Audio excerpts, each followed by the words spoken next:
the term we've been seeing so much, PD in your PJs. So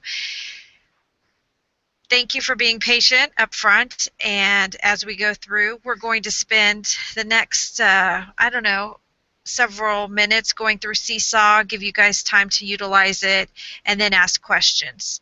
There is a feature in Google Hangouts for you to add to chat and ask questions. And so what I'll do actually is probably get out of my presentation and go back over to the side and look at any questions and then return to the presentation for you to see. So if you see me going back and forth, it's just to see questions in that chat that I need to either go over or refer to and so on.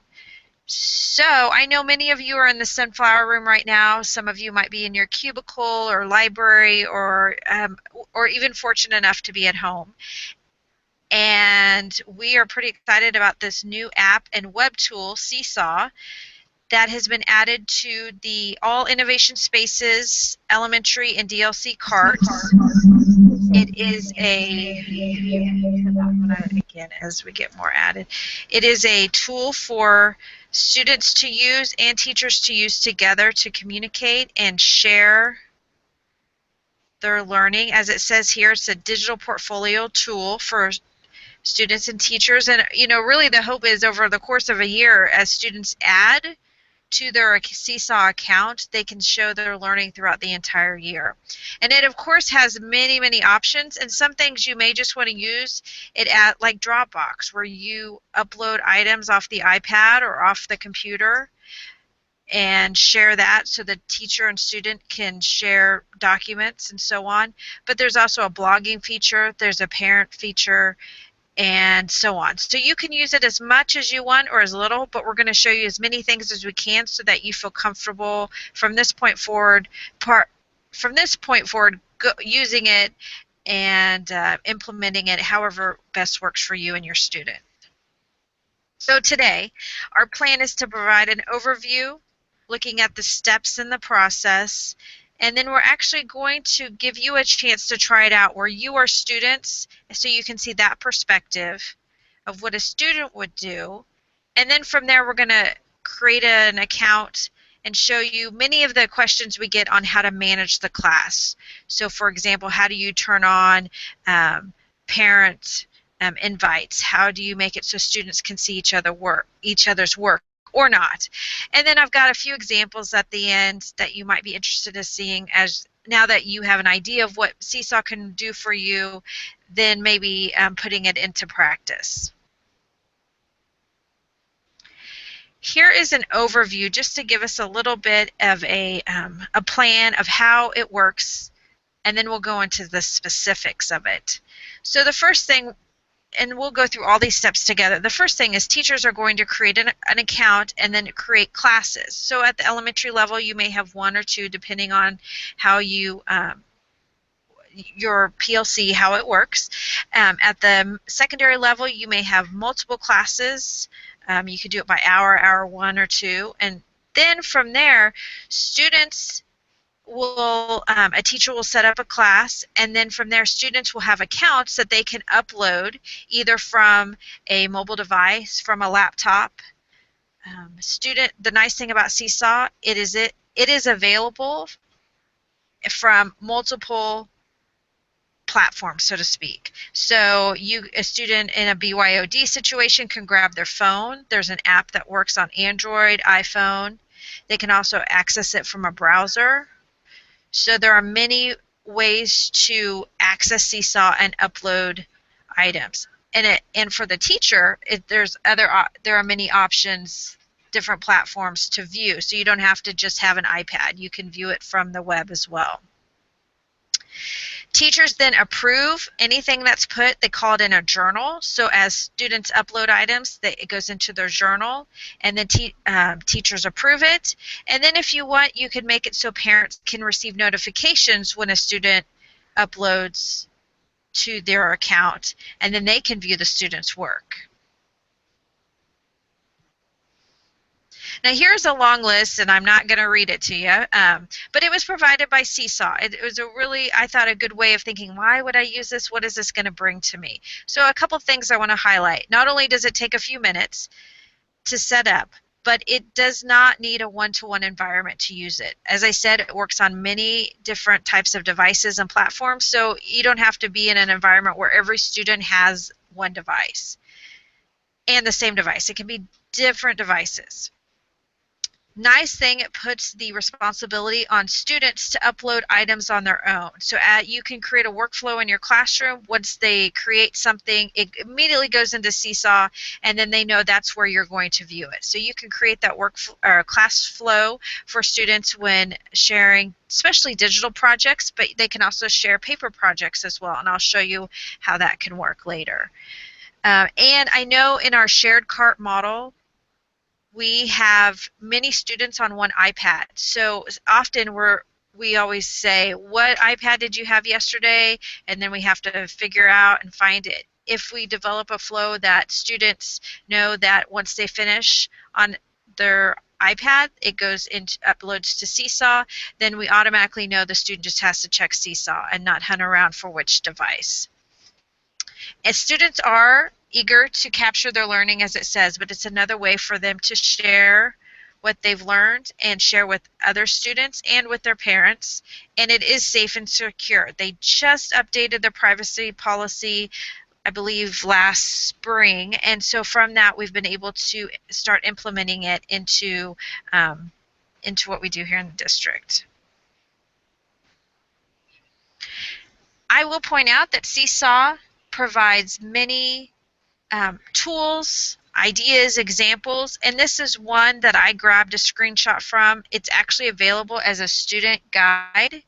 The student presentation guide, it says on here, and later we'll have this presentation available to you so you can click on that link.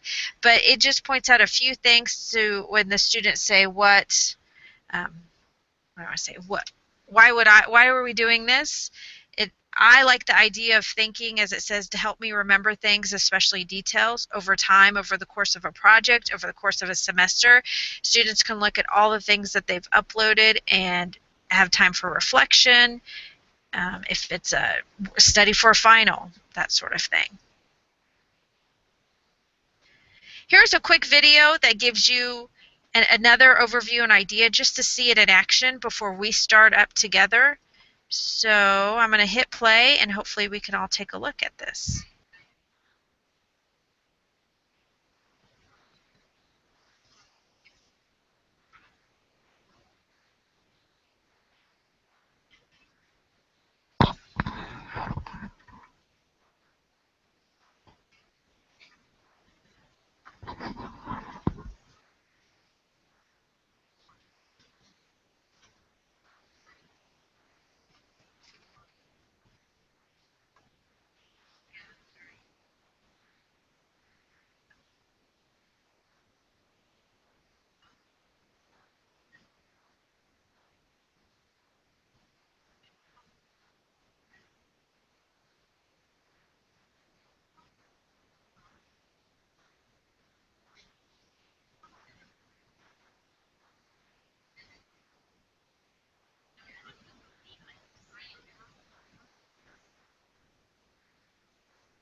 All right, and this is a great overview video. Just show your teachers or your PLC if you're interested in making it something school-wide. So let's talk a little bit about the process now that we've seen an overview. Now into some specifics. There are two ways for students to log in when you set up a class. We recommend K2, possibly 3. students logging in with a QR code. So what happens? A teacher creates a class and it automatically generates a QR code. Students in that class in a K2 type environment would grab maybe their iPad, or they can also use the webcam on the computer, and they can scan the QR code. And when they do that, the student will then be able to select their name from the list. So the student doesn't have to have a username or password. Again, they just scan from within Seesaw. They don't even have to open up a QR code scanner app. They just go to Seesaw, choose I'm a student, and scan the QR code. For older students, 3rd through 5th, and then especially secondary, you can set it up so students use their Blue Valley login. So students can log in with their email address, their Blue Valley email address and password. And then automatically they choose their teacher, and then they will be able to upload items. Uploading an item, you're going to see on the left options. Now this option looks very similar between devices. So on the left you'll see photos, videos, drawing, upload file, note, and link. On an iPad where it says upload file, you'll see actually camera roll. So anything that is on the camera roll can be uploaded into Seesaw. So an Adobe Voice project, a telegami, explain everything, all of those that save to the camera roll can then be shared within Seesaw. The photo video option also launches the camera, and then the drawing feature will allow you to draw on an item or draw on a blank canvas. The note provides a notebook paper for a journal, so students can type. They can add hyperlinks, and those will be active within that journal article as well. And finally, the link provides just like it says, a hyperlink. So if a student creates a ThingLink, they can take that link that's provided in ThingLink and post it in here using link. And you'll see on the right, the example where it says take photo, what this individual did was choose photo from the left, and it launches the camera, and they're just taking a picture of a paper assignment. And what's really nice is when you take that photo, it makes sure that it isn't fuzzy. It will control the picture until it's steady. Check the audio while we're going here. How are we doing? Oh, we can't. And it launches the camera, and they're just taking a picture of a paper assignment. And what's really nice is when you take that photo, how's everybody doing with sound?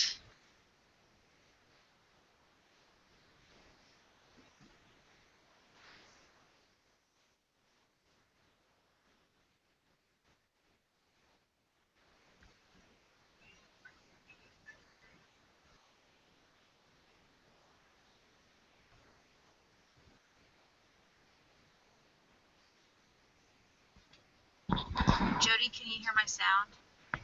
Okay.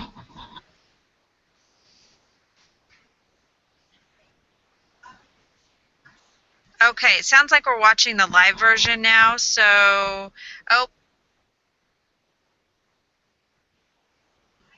okay, so it sounds like we're good.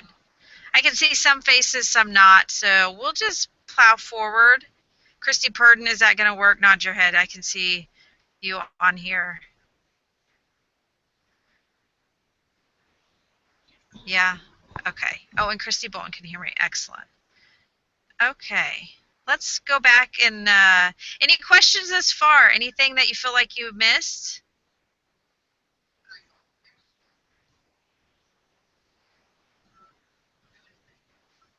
Okay.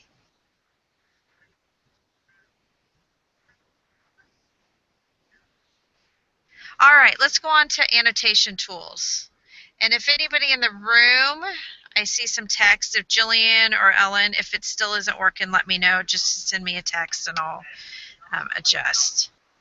So let's look at annotation tools. So as we do annotation tool, as you upload an item, you have additional annotation tools. So like the photo of a paper work that was done on paper still allows you to take a picture of it, and then it gives you the option to have a voice recorder so you can add audio. You can also draw on the photo as well. And then you can also provide text. And the text rests below the picture. It actually does not go above it, but it rests below. So those are three options. Thank you, Jillian, for the text. Those are three options for annotating the items that you upload.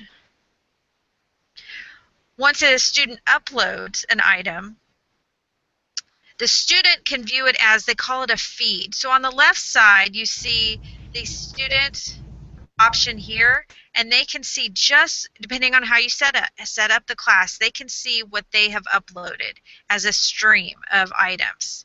The teacher on the right side under teacher view sees everyone. So you can see over here on the right sidebar of the teacher view, they can see each student and view what's been uploaded. A teacher has the ability to approve each item, and up in the top left there is a notification that pops up when an item needs to be approved. And then the teacher just goes through the process of looking at it and clicking on a button to approve it. They can also delete it, as you see here as well. The teacher also has the ability to add items as well. So if there's something you want every student to see, you can upload just like a student does using the options of photos, camera roll, and so on. Parent access is another key piece of Seesaw. One of the options, which I'll show you once you create an account, is how to send parents an invite so they can see their own students' work. They do not see every student's work. They only see their child's. So what I would suggest when you get to this point, and we'll show you where this is, to use the Get Parent Invite handout versus the email. Do not use the email. It's not very specific. It doesn't have step-by-step directions, but the handout does. And so you can see on the right, this is one specific to Adam, and then it gives a QR code that the parent can scan, and then it only shows items specifically for Adam.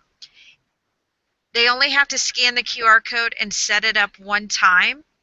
Then from there, they will automatically be able to view when they want things that their child uploads. If they have multiple children, they can also add a child to their account as well. And I'll show you where this is located. It's a really nice feature. We have a guide on our site that takes you step by step. Here's a quick link to it. And I'm going to pause here for a few minutes and just gain our bearings that we've gone over the overview, because the next step we are going to log in as students. So if you, wherever you are, have an iPad or an iPhone and have Seesaw downloaded, or if you choose to use your laptop, you can do that as well. But go ahead and get ready for that next step as we pause for a moment.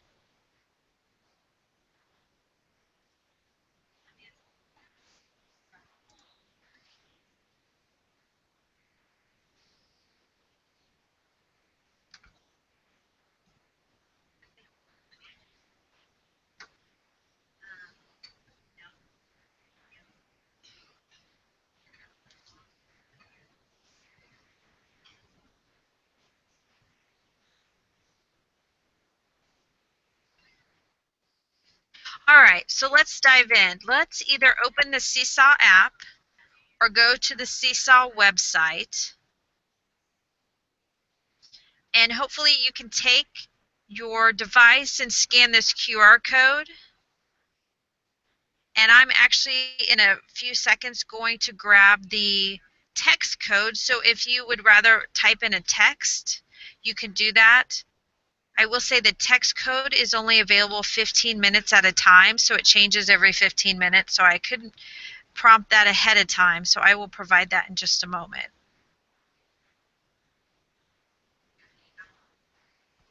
So instead of choosing I'm a teacher, choose I'm a student, and you're going to go into a class that we have created, a demo class.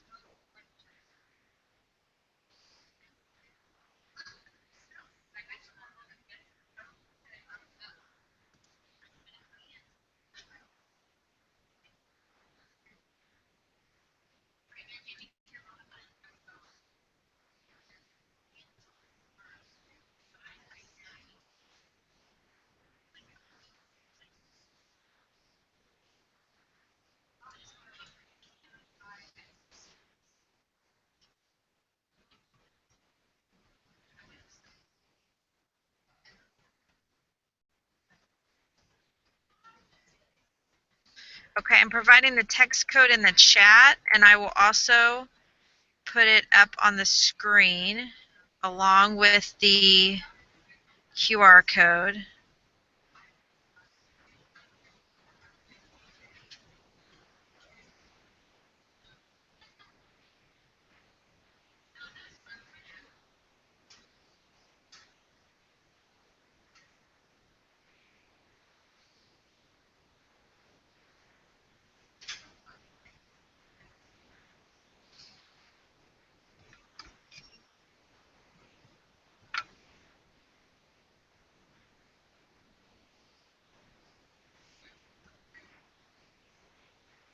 Does anybody else need the text code that's not seeing it?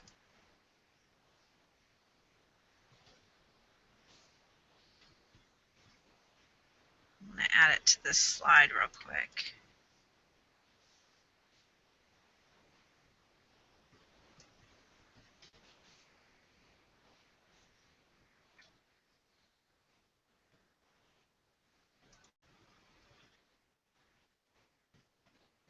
There we go.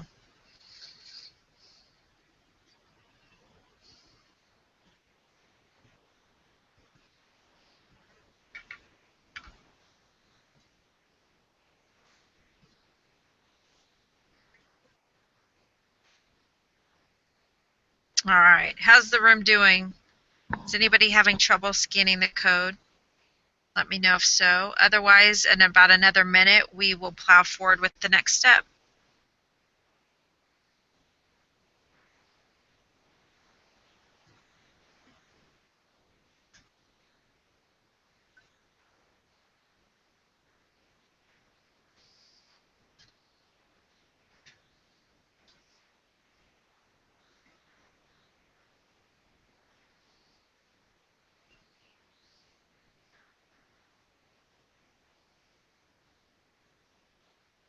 All right, thanks, Barbie. Okay, let's go back into the next thing. So what you may see is the screen that shows on the right with options to upload items from your device or computer. So from here, you can choose whichever one you prefer. I would suggest something from the camera roll because it will immediately give you a photo to upload, but you could also choose photo above that and take a picture of something in the room. Whichever you choose, we just want to go through the process of uploading an item to a class. So you will see what a student sees. And over on the left of this slide, you'll see all the different options that are there. So choose photo or camera roll. For our example, we're going to tap camera roll.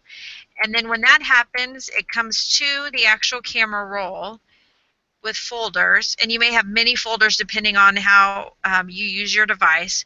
This one example just has one right here with camera roll. So I'm going to tap camera roll, and then I will be able to view all items, all my photos. And then to select whichever one I want, I just tap on it. And it will go into Seesaw and look something like this. And this is just a picture of a map that was saved to the camera roll.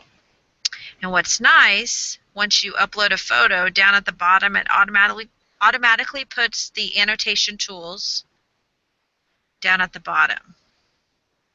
So I'm going to pause again for a second just to make sure we're all okay.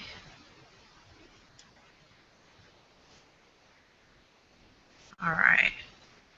Okay, and then let's talk about those annotation tools again. The one on the far left gives you the ability to rotate.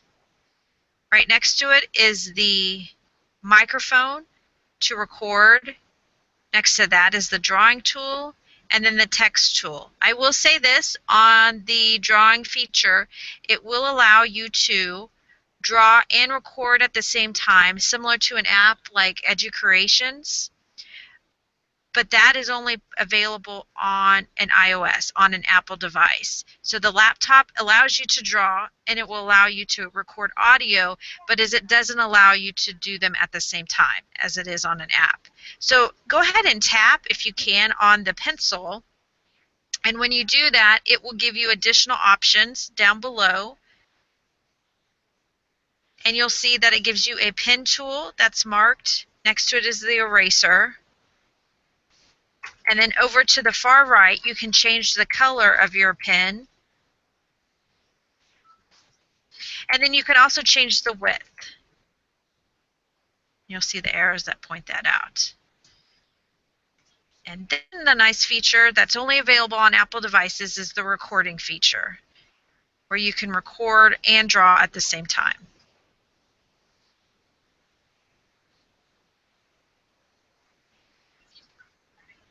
And whether or not you choose to add the annotation tools, you could just have students upload a photo of their work or upload a video. They do not have to do the annotation tool.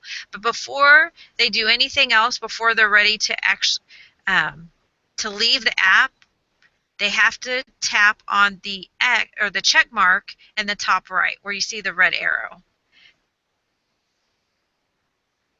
And you may have to, I will point out, you may have to do it twice depending on if you're in the annotation tool. So when you hit the check, it will take you back and you'll see the image again, and then you have to hit the check again. And then at this point, you guys probably see a bunch of names from the class list. Choose any name in there. It's just, again, going through the process. This is an example of a class setup with a QR code.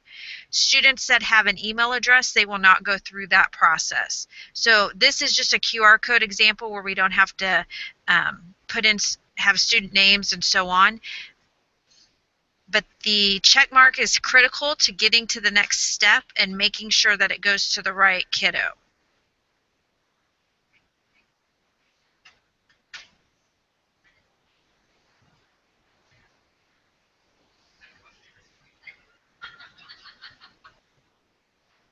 Okay. Now, you guys, we've already discussed the other options, and during this time, you're welcome to try those out. But we're going to move forward to you setting up a class. So before we do that, we need to log out as students. So if there are any questions at this point about what a student sees, we can do that on the chat. But then from there, I want you to sign out, and we're going to set up an account. So let me know of any questions for what students may see, the process for students, and so on.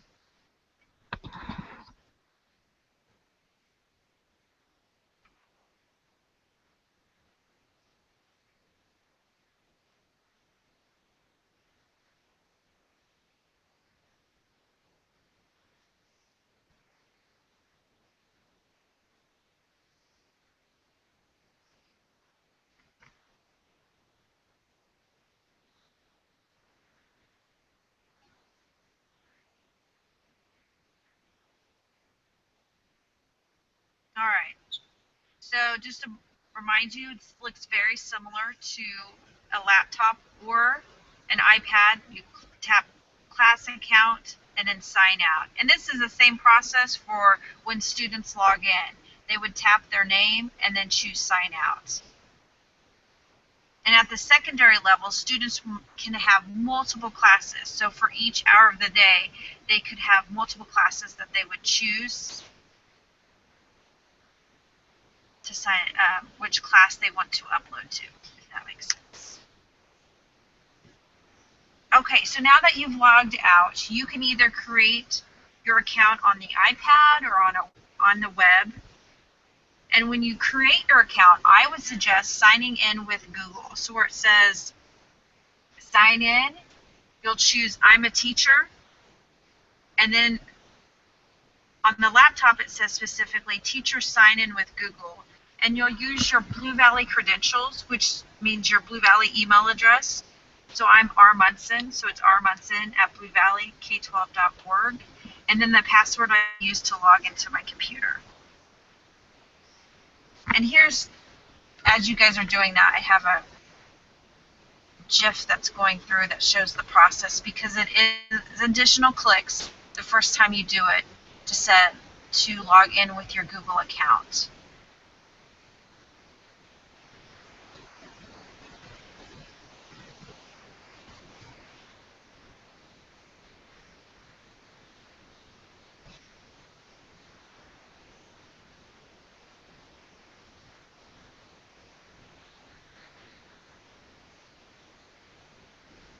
When you come to the point where it says organizational or individual, make sure you click organizational account, and then you'll have to put in your Blue Valley email address and password again. And then click allow, and all that's asking is that we can use that username and password. Go about another minute, make sure everyone's able to set up an account.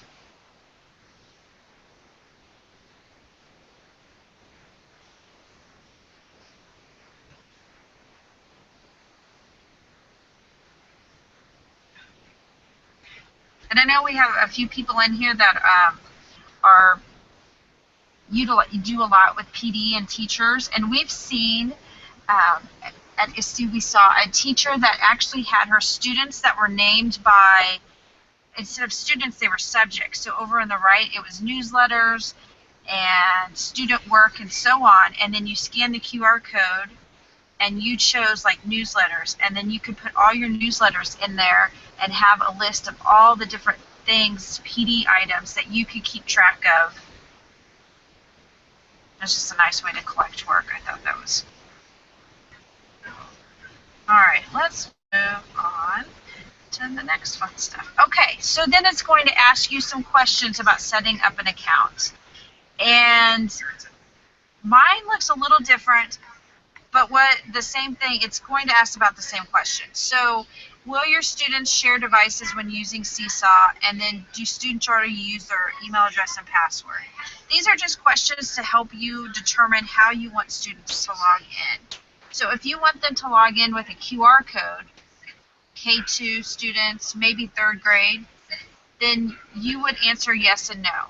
If you want students to enter their Blue Valley credentials, which would definitely be secondary, upper elementary, then you could answer yes or no on question 1, and then answer yes for question 2.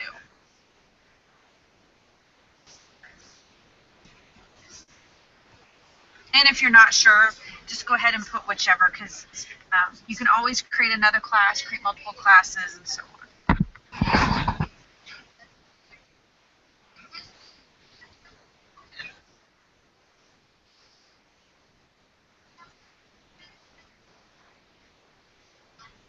All right. Now you can enter your class name and grade level.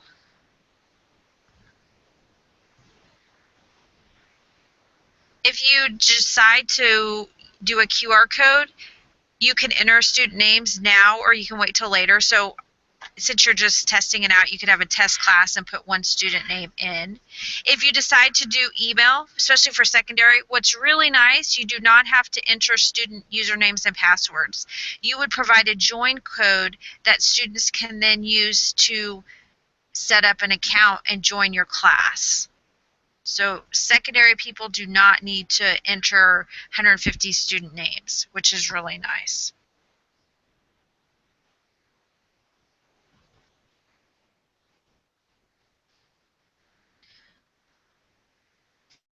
For settings, this is where we get the most questions on how do we allow students to view each other's work or not view each other's work. How do I invite parents?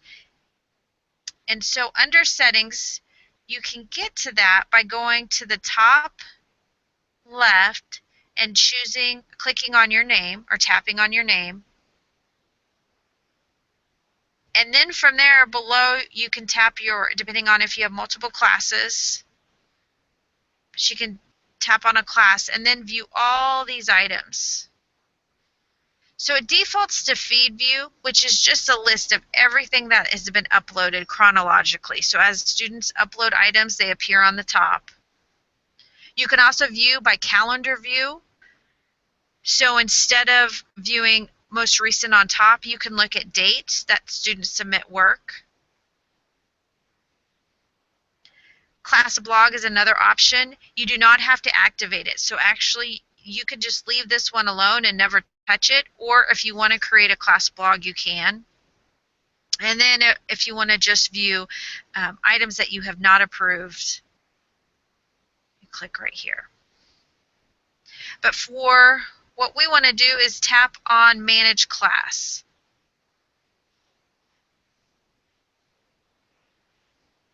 So under Manage Class, you're going to get additional options. And this is where you can adjust your class name. If you don't like, you want to change it. You can adjust your grade level. And then I know we have several library media specialists joining us. This is where you can manage teachers. So you could add one teacher to the free account. So you can have you can co-teach, so to speak, more than one teacher to the account. If you subscribe to the pro version or the school version, you can have, I believe, up to 10 on a class account, but for the free version, it's just one other teacher.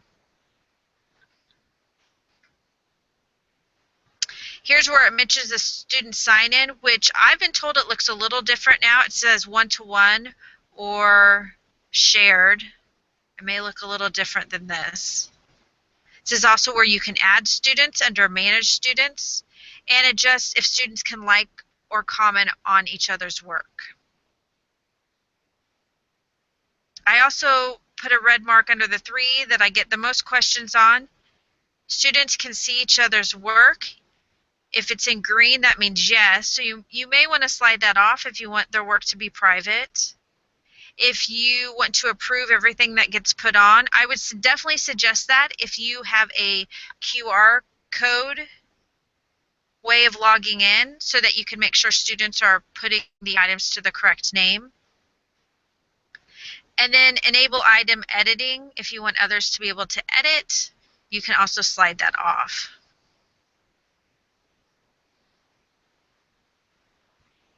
And that's just preference. There's no one that's more right than the other. It's just up to you and how you want to manage Seesaw. Further down, it does allow you to enable parent access, which is a really nice feature. And I would suggest doing, oh, it even went there. There you go. You can also enable the class blog. This is where I showed you earlier. You don't have to activate the blog. So if you want to leave it alone, it will stay off until you manually move it over and create that blog. You can have folders for work. So where it says Manage Folders. And then you can show Add to Folders step for students. And I know right now you're probably not thinking about the end of the year, but when you do get to the end of the year under Archive Class, you can click that and then save your work, but not have it active. And if you decide to dive into Seesaw, we can, throughout the year, send reminders about items like that.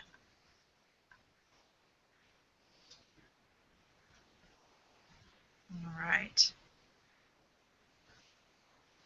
For parent access, under that same menu, under Manage Class, you can see Invite Parents. And it provides great teacher instructions on how to do that, how to send a follow-up email, what the note home to parents. And this would be great to do right off the bat for back to school night or even conferences. If you want to wait and feel a little bit more comfortable with it in October, you could wait and have this information then. But Seesaw provides a lot of great resources to introduce parents to accessing their students' work. And like I mentioned, here are 2 links which we will provide later on setting parent expectations on what that looks like. There's back to school night resources and so on. So I don't want to, we will post those as well.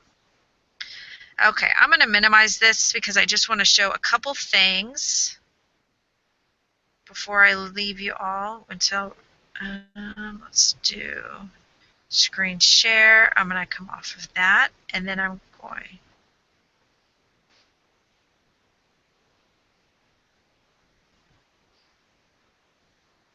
All right. I'm changing screens right now so that you can see the account.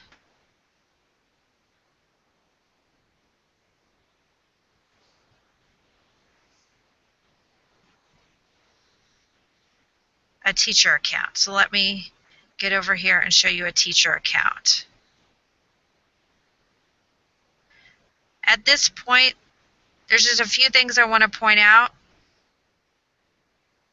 From the menu, get class code, you can provide that at any time. You can also add items for other students, and that just takes you through the entire process of adding items. And down here at the bottom where it says help and teacher resources, they have getting started tips, activities by grade level. So you can click on it and it will take you step by step. I believe Ellen from our team found a activity for the first couple weeks that you can do step by step for elementary students, so that by the end of the first 5 days you have items in Seesaw that then parents can start viewing work and getting them in that process. So there's so many great things that they tweet out each day.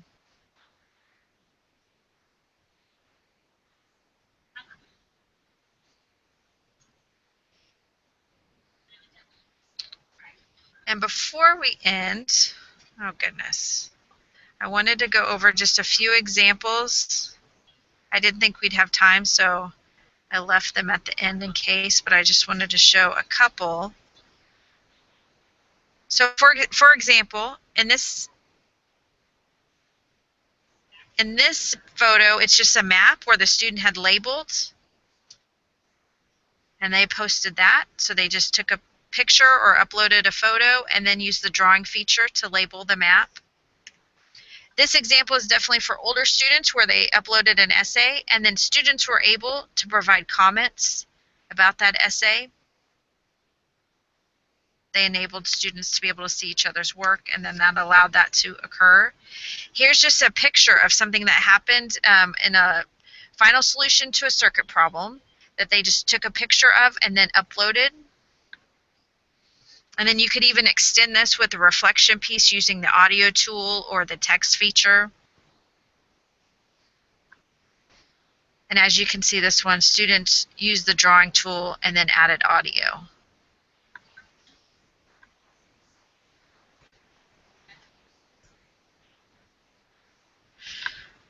All right. I know several of you are in the sunflower room, so this would be a good time to go over some things and ask questions. I'm going to actually be heading down there in just a few minutes.